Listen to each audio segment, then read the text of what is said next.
Hemp on Ice. The Scandinavian island nation of Iceland is known for smoke, just not the cannabis kind. But that's changing thanks to the efforts of organisations like the Icelandic Hemp Association, the body behind the recent Hemp for Future event held in Reykjavik in October 2024. We chat with the event's co-founder, Thorunn Tóta Jonsdottir, to find out what progress is being made. Hello and welcome to the Lobsterpot podcast. I'm Dave Barton, your host for this podcast and the founder of Thermidor, a content creation agency specialising in cannabis.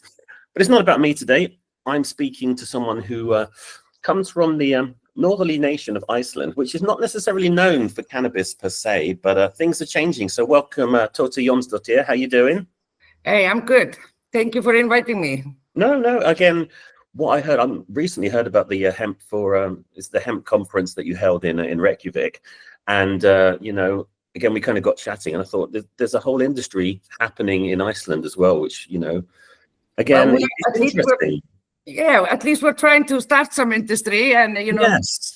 we started our organization, the Hemp Association in Iceland in 2019, and it was really a couple of people who have been trying to get CBD into the country, trying to, put some seed into the ground and doing something, and everybody was fighting in their own corner. And one day I realized there were so many people doing really the same thing as me, and we were not doing it together. So I gave them a call and asked them to join us, and, just let's make an organization. So we're not spending our time and money doing the same thing at the, at the different places.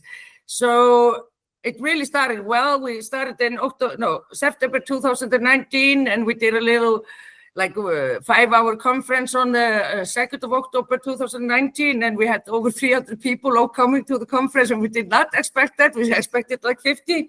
Right. So wow. We saw it was all kind of people, just from all sizes, industry and farmers, wellness people, or it was I think less smokers or anything that I expected. It was just really different crowd of people. So we were very excited to see that the interest was in many areas, and so we have been, and our goal was in the beginning, okay, let's just start on a soft way, do the CBD, integrate that into people's life and tell them, how amazing that is, and the hemp seed and what you can make from that really in the industry. It wasn't even coming at it from the kind of recreational cannabis angle. You were kind of coming at it from the kind of more holistic, from the hemp, from the kind of CBD, from all of the, not even medical cannabis, but talking about the health benefits from a wellness perspective. And that really is if you do the soft way, introducing it to people, it's like, you show them, it grows really fast. You can build a house and you can do this. You can be more sustainable. You can make some, biomass or food for your animals or anything. It's very interesting how many things you can do. And of course, Iceland has the shortest summer probably in Europe. So, we have maybe 3 months and 2 months of daylight, so 24 hours daylight for 2 months, and then we got a little spot there for things to grow, really. So it is not many things that we have growing in Iceland as farming. We have barley, we have corn, and I think I heard that pineapples grow really well in Iceland because of the geothermal energy indoors. So obviously indoor grows a real option for you guys. We should be doing much more of that. We have so little greenhouse production for food. It's just like tomato, cucumbers and salads, or something like basic paprika or something, and strawberries. But we are importing everything. So we should definitely be using that energy to do more sustainability in food. But, this is everything like farming and greenhouses is quite young in Iceland. We started between 1980 and 1990 doing some farming, real farming and greenhouses and things like that. So I think definitely we could do so much better in that era. But our focus definitely for Iceland is that, we are very north, out in nowhere, far away from everybody. And we really definitely want to be a little bit more sustainable and see what we can do. And I think Iceland is a perfect place for producing inside growing for medical or CBD flowers or whatever it is, because our green energy and global, geothermal heating, and we got all that water, which is on the ppm of 62 to 68 or something. So that's it's like a filtered water, so you don't need that filtering system or anything. No. And the energy is so much cheaper in a way. So we could maybe do this industry a little bit greener than it already is in a way. Well, but and there's a lot of complication in Europe with the weather and a lot of heat and a lot of like humidity and all these things, and that we do not have in Iceland. So compared to what global warming is telling us is that everybody's going to go warmer, we are going cooler. So in the next 10, 20 years, we are going down from 1 to 2 degrees. Wow. So the summers are getting worse and worse. We had the worst summer ever for 100 years this summer. So 2 days of sunlight in July. Oh, so, dear. Yeah. But again, for this industry, this is a perfect situation because we don't have so much fluctuation. We don't have the humidity. And we have a lot of land mass. And I think definitely we should be focusing on that because I think we could do a really primo products here in Iceland with our purity and great water and all that. Absolutely.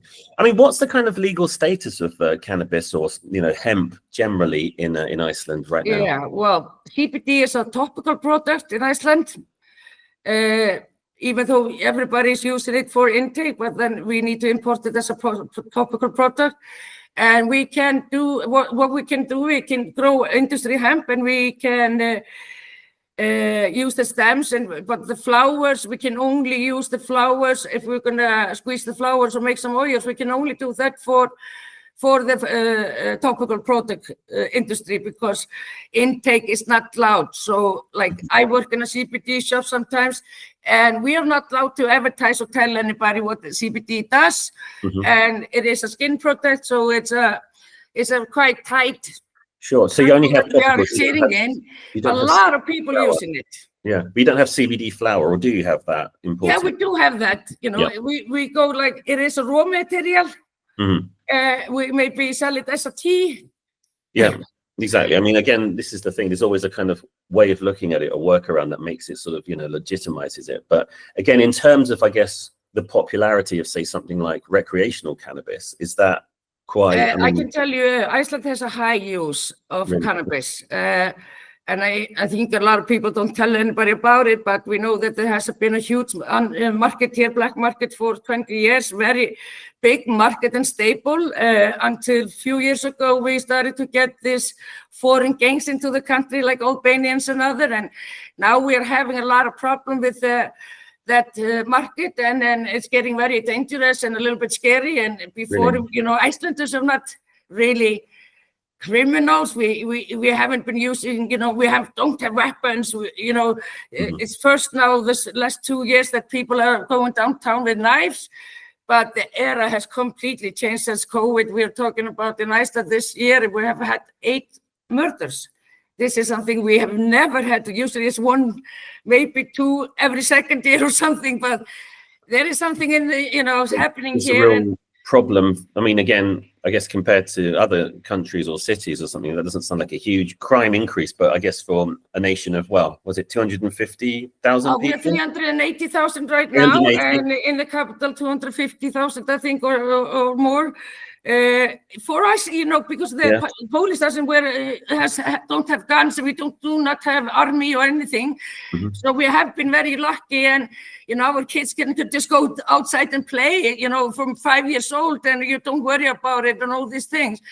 But the underground is getting very violent and a different kind of place than it used to be, because we are getting different kind of gangs and people who are more maybe organized criminals than we are used to here in Iceland. So I think we need to definitely do something about it. And I think legalizing or regulating is a very important thing, because we have so many medical patients going on the black market, taking that chance, looking for a medicine. And right now, I can't really recommend it because I don't know if it's safe for them. So again, medical cannabis is not legal per se in Iceland either. No. So.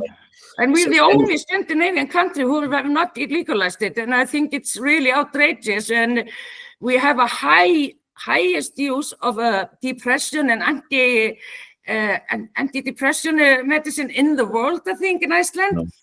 So, but we are always the happiest nation and all, these ports that they say the world ports, who is the happiest is Iceland, but well, we use the most antidepressant drugs in the world, and I can understand it. We live in a very hush place. It's hard to live, crazy weather. You get 4 seasons in one day, never know what to expect. And when we have really good days, everybody takes day off, and the land just closes, and everybody runs out because we have sun and 20 degrees or something. We just lose our minds. But this is, it's a hard thing living in Iceland. So I think we have a huge use. Just 20. I think 15 to 20% of the country are using cannabis now or regularly, and I think there's a high use of daily use in Iceland, and then we're seeing after COVID there's a lot of patients coming into the market, much more than before. People are looking more into the psychedelics or the different kind of nature. People maybe don't trust the big pharma. I think anymore. There's and they don't know how to go around, and maybe they are not as afraid looking for other options. And I think just it could be just a great thing for Iceland to do this. Both for we've seen everywhere where it has been legalized that we see increase in drinking, increase in violence at home, and all these things, and they're all the taxes that go in a good place, and it can be used for everybody in the country. This is it. But where does the government what is kind of broad? You mentioned that obviously for the Hemp for Future conference, you were using that as much a platform to kind of influence and lobby the Icelandic government around the benefits of cannabis. How is those conversations, how is that going, and where are you at with, and what's the approach you're taking, I suppose, as well? Well, our approach is number 1, 2, and 3, that patients get access to medical cannabis. That's number 1, 2, and 3. And I think that's the easiest thing that they can do probably, is just give them access to that. But we don't want to do it in that way that cannabis is an A+ drug still, and that patients are breaking the law depending on where they are or whatever. And I think I don't want the medical cannabis to be bound to any diseases. I think it's just the right of the patient to choose the treatment that he needs, or he needs works for him. And in Iceland, we have Satiax on the medical or pharmaceuticals, list here, but you need to try every medicine in the book before anybody will prescribe that Satiax to you. Yes. And that's just not okay. Yeah. And I think, there is 7,000 rare diseases in the world which we don't have any medicine for. And by saying just MS, pain patients, or cancer patients or something like that, then you're really taking the rights of so many other patients. So I think, for me, I think this should be the first option, and then you should go into the medicine, because nature is an amazing thing, and it doesn't have any complications. You think about the root of a lot of medicine and things like that, and it all comes from, the natural world. It's just been synthesized in a different way to create these kind of big pharmaceuticals. But I think there is broadly, and here in the UK as much as anywhere else that I've seen, the idea that wellness, people are taking back kind of control over what they want, and they're a lot more mindful about, what they're consuming from a kind of, from a food and from a kind of nutritional and from a kind of medical perspective as well. So I think there's definitely, the tide is changing on that. Definitely. But again, and then there's the government's way of doing that, isn't there? It's like definitely, and that's what we number one, we want that. The second thing is, we want to do medical farming or CBD farming for export. There's a lot of people looking to Iceland, and a lot of investors and companies who really would like to do some here in Iceland.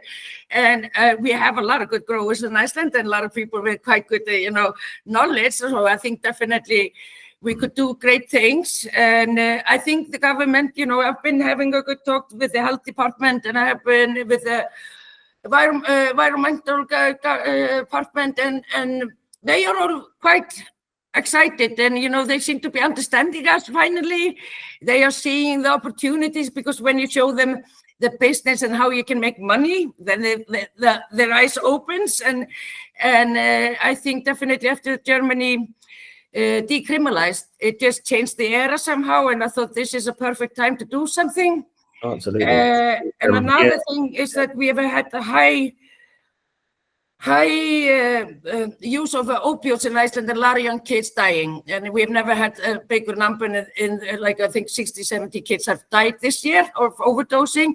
And I connect that completely to when our cannabis market crashed, and access to cannabis was very hard, and it was much easier to go and get opioids. And then this is the first time I've seen so many people overdose in Iceland, and this is another very serious thing that we need to tackle. You know, we are very few people, and we should be able to take care of our children and our young people. You know, it's that not many persons. Yeah. And another thing is, you know, we got the Albanians here. We know what happened in London and other places, and I think this would be a very strong thing to legalize when you have gangs like this in the country, to make sure just to take that thing where they make their first money really away from them. I think it's the irony is that, you know, you talk about sort of addiction and opioids and things like that, and that's prescription medication, and that, you know, is legal and open to abuse. That's the thing. And, you know, one of the big criticisms, or not, well, it kind of is that, you know, cannabis, you know, we need to focus on things like harm reduction. You know, there's a lot of talk around that. But again, when it comes to kind of cannabis, there isn't a lot of harm to reduce, is the kind of great irony here. So it's kind of like the thing that is illegal is less harmful than the things that are legal that are open to abuse. And again, and you know, and I think just with cannabis, you know, it's just everybody's legalizing it. This is like a very lost war, long time ago. Like that, but it's either like you can be part of it or you're not. You know, me and my friends, we have a page on Facebook called Reykjavik, which I think we did 10 or 15 years ago. And it was just for fun, for the name. We loved it, Reykjavik. And it was like, okay, one day we're going to have our coffee shop and we're going to keep that. Yeah. And I think I have 24,000 followers on that page. Wow. And they are all foreigners looking for cannabis when they come to Iceland. And I've never done anything about it, you know, because it's not a really active page, but, you know, we just love the name. Demand. There is demand, isn't there? There obviously demand. You can see just extra tourist. There will be tourist incomes too, but I think the Icelanders will, you know, definitely it would be very good for Icelanders, because we do drink a lot. We are using a lot of other things, and for me, cannabis is the safe haven of all these drugs that we are using. It makes you go to sleep, it makes you eat, and it's quite gentle. It's so gentle to you, that plant. It can be amazing if you use it right. This is the thing about alcohol, and again, UK's got a big drinking culture, and it's very much that whole, it's okay to kind of poison yourself essentially with alcohol, but, you know, as a kind of social, I mean, again, it sounds, you know, like I'm hyping it up bigger than it, but it's true. This is the thing. And I suppose I always think of it as, you know, governments have worked hard to kind of, you know, reduce smoking or whatever, you know, and then all of a sudden it's like, you know, actually cannabis, and how do most people consume cannabis? Well, smoking, isn't it? And all of a sudden it's like, okay, so you're saying cannabis is okay, but you know, and smoking is all of a sudden, you know, I think, again, it's that whole, how do you get those balance of messages? You know, how do you kind of, again, appease government that this will be handled in the right way if you allow us to do this, and then sort of say to the consumer, you know, we need to be mindful of, you know, all the other things, but actually there's no, you know, there are fewer problems associated with cannabis consumption than, you know, class A, you know, hard drugs and alcohol. And definitely, you know, it's just a crazy. And the opioid crisis, you know, it's just a, you know, outrageous thing that has been going on for way too long, not being taken really serious on the side. Like, we had this girl smuggling 12,000 Oxycontin or something, but because she had a prescription for Oxycontin, she could get 3 months of that 12,000 tablets, because she got a little fine for it, because it's not a A-class drug, it's a legal drug, it's a medicine. But she would have been able to kill so many people with this. And it was like a slap on the hand. Yeah, it's crazy. And again, it's crazy. But again, in the small population like Iceland, you know, 12,000, oxycodone pills is like, that's going to go, it's going to make some dent, and it's crazy. But again, thinking around, the conference and what, how did it shake out this year, and how? It was the third year, wasn't it? Is it the third year? No, it was our first. We did the first one in October 2019, and then we did this one. But this one was more of a conference. The other one was like a short introduction or something. But we had such amazing speakers. The speakers we got from, I don't know, Israel, from Brazil, we got from just all over the world. We got from, Lumiere from Czech Republic, which is just, he's been doing research on cannabis for 40 years. Wow. And he really is the guy who has shown us how cannabis works on you. And we had Jeff Lowenfield. He's from Alaska. He's a most amazing guy in organic soil and roots, and he's amazing. We did really how we built it up was starting on the soil, doing the biomass, and what can you make out of biomass, a CBD oil, and build your house or everything. And then we went into harm reduction and really about the prohibition on the plant and what the facts are and how it could look like. And then on the second day, we did start the day, of course, teaching people about the endocannabinoid system, so you can understand why we're doing this. And then we had Jasna, a nurse. Then we had Stuart Titus, who is like a grandfather of CBD from the USA, has been leading in the legalization. And we got Norberto from Brazil, which is a father of Anna. Anna is a girl with a terrible epilepsy disease. And they are the first medical patients in Brazil, but they had to break the law, and they changed the law in Brazil. So every patient can use cannabis today. Wow. And even though they haven't completely changed it in the law, but if you go to court, the plant always wins. So now everybody is having access, but he went through terrible things. Almost went, to jail because he was getting with CBD, and he was only getting CBD for his daughter. And, she went from, I think, 100 seizures on a week or something to none-seizures in 4 months. Wow. And it's just none-seizure almost today. Just how transformative it can be for people's lives. This is the thing. Yeah, and there was done a beautiful documentary about their story called Illegal, and it was in 2014 from Brazil. So, he came over, and it was the most amazing lecture, seeing him and all the things he had to go through, make everybody cry, and, get into the nerve system and realize, what we are doing by banning this plant. And we got Pavel Kubo, who has made plasma for blood from hemp seed. Wow. And we're talking about vegan plasma. Yeah, crazy, isn't it? How is that even possible? But again, it's like, and we got a lot of amazing people. Jamie, Pearson from the USA, who's been in the business forever, and it's just it was a most amazing conference, very educational, and everybody was very happy with it. But I definitely wanted to have more people coming, and we were expecting more people from our government, but the government collapsed this weekend, same weekend as we had the conference. So everybody's probably trying to save their asses, not willing to show up at the cannabis conference on that weekend. But definitely, we are getting a lot of questions. We are still having dialogue with the health department and health prime minister. So I think definitely they are willing to get educated, and they are, as they said, patients definitely should get access, and they should not be on the black market. So now we're just figuring out how we can do that and in the best way, and hoping that when we have the election, they will be still open to that discussion. Yeah. Does that present an opportunity then for a new government to sort of come in and say, well, actually, we need to really reconsider? Is that the kind of hope? Is that? Of course, in a way, at least, listen to the people and listen to your patients. And, we have a really broken healthcare system right now. And I think they should just be happy that patient can find some solutions. If they, if I want to go to doctor today, I have to wait maybe 2 to 3 months.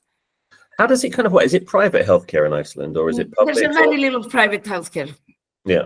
Yeah, and we are supposed to get the healthcare system is supposed to be free and supposed to be very accessible, but it's definitely not anymore. It takes me 2 months to get an appointment at the doctor's. If you go to the emergency room, you have to wait maybe 8 hours in the hall before getting in. And, it doesn't matter if you have kidney stones or you have broken leg or something. It's just, you just have to be there. So it is, I think a lot of our great doctors and nurses have moved away because our hospitals are getting quite old, and equipments and things like that. And there's just lack of funds and money in that system. And it was I think it was definitely better 10 years ago, but things have been going really down. But that's it. But again, in terms of raising more money, in terms of starting an industry, and being healthcare focused, it sort of makes you think, well, there is another opportunity to raise money through legalization. Definitely, and decrease, increase in the use of pharmaceuticals, because there's so many patients that we have that just want to get a little bit of the pharmaceutical, not quitting. We're not telling. A lot of people need their medicine, and that's just the fact. And we can't, and they can help a lot of people in some cases. So there's not a question. But the thing is, I've seen so many patients integrating cannabis into their life, and what happens is that you get a more functional patient on a little bit less pharmaceutical drugs. And, that is what we need for getting better, is being able to be functional. And we know the opioids, they just don't make you functional. You don't give a shit when you're on them. You just want to be there and you don't need anything. So I think it's very important to keep our patient functional. So I think that's one of the most key things to get better, is being able to be functional patient and not being that patient, everybody don't, if you have a disease, don't talk about the disease as a part of you. It's just a side effect that you have to get rid of. It's not you, Yeah, absolutely. But no, this is it. But again, so sort of wrap up things. What's your kind of hopes for hemp and cannabis in Iceland for 2025? What do you think progress is going to be made? What's your kind of hope, and what's realistic? Of course, I hope so. And, compared to the discussions we've had with the government, is that they said they want to legalize access for patients. So hopefully we'll get that through, next year or sooner than later. Maybe, before, the new government comes in. They have 1 month here. Maybe they will run and do something great. It would be amazing. But I don't know if they're brave enough, but at least, we will be definitely pushing that a lot. And we have a very good lobbyist with us who have found a solution on medical cannabis. And they are having a good discussion with the government. And there is a lot of patients pushing them and telling them, showing them their story and things like that. So hopefully they just see the light and realize, we need to think about the right of the patient, not just what the medicine is. It's the question is really just the right of the patient. We are making people using things that they even don't want to use, and that's not okay. We need to you need to be, with using a medicine that you're accepting and you're happy with and things like that. So I think this is the goal for 2025, is, of course, do another conference and hopefully change one law in a year or something. And then, I think if we change something, that, the boat will start rolling faster. Yes, there's momentum. Absolutely. Well, I wish you all the very best of luck, and I look forward to following your story and finding out more about what you're doing. And hope it all, continues. I will keep you updated, and I, hope to see you on our next conference. Yeah, that'd be awesome. That'd be awesome. Cool. Well, thank you. Thanks again, Tóta, and we will speak soon. But thanks for coming on. All the best. Cheers.